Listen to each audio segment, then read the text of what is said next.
വജ്രശോഭയിലാണ് Kozhikode medical college ആശുപത്രി. 6 പതിറ്റാണ്ടിൻ്റെ ചികിത്സാ പുണ്യം ശമിപ്പിച്ചു കോടിക്കണക്കിന് നോവുകളെ.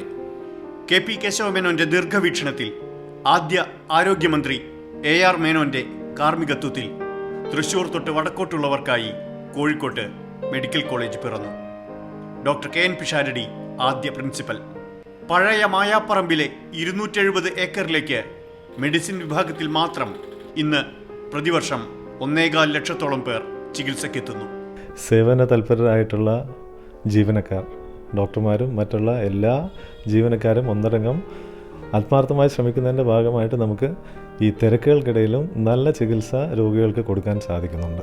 ഏഷ്യയിൽ ഏറ്റവും അധികം 30,000-ഓളം പ്രസവം നടന്നിരുന്നു ഇവിടെ. ഇന്നും പിറക്കുന്നുണ്ട് കൊല്ലം തോറും 10,000-ലേറെ കുട്ടികൾ.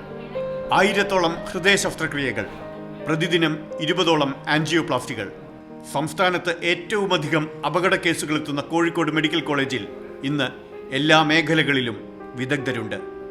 നിലത്ത് കിടക്കാനും തയ്യാറായി രോഗികളെത്തുന്നത് ഈ വിശ്വാസത്തിലാണ്. വിദ്യാഭ്യാസ മേഖല മെച്ചപ്പെടുത്താനുണ്ട്, രോഗികൾക്കുള്ള സൗകര്യങ്ങൾ കൂട്ടാനുണ്ട്, രോഗികൾക്ക് വിശ്വാസ്യത എന്നതിൽ എനിക്കൊരു സംശയവുമില്ല. പ്രത്യേകിച്ച് മെഡിക്കൽ കോളേജിനെ സംബന്ധിച്ചിടത്തോളം യാതൊരു തരത്തിലും അങ്ങനെ ഒരു പ്രശ്നം വരുന്നില്ല.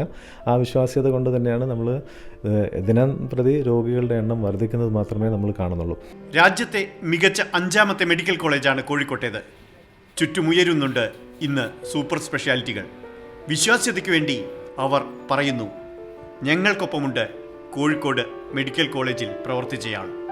കടമെടുക്കാനാവില്ല ഈ അംഗീകാരം. പരിമിതികൾക്കിടയിലും പ്രഭാപൂരത്തിലാണ് വജ്രജൂബിലിയിൽ ഈ medical college. Mathrubhumi news, Kozhikode.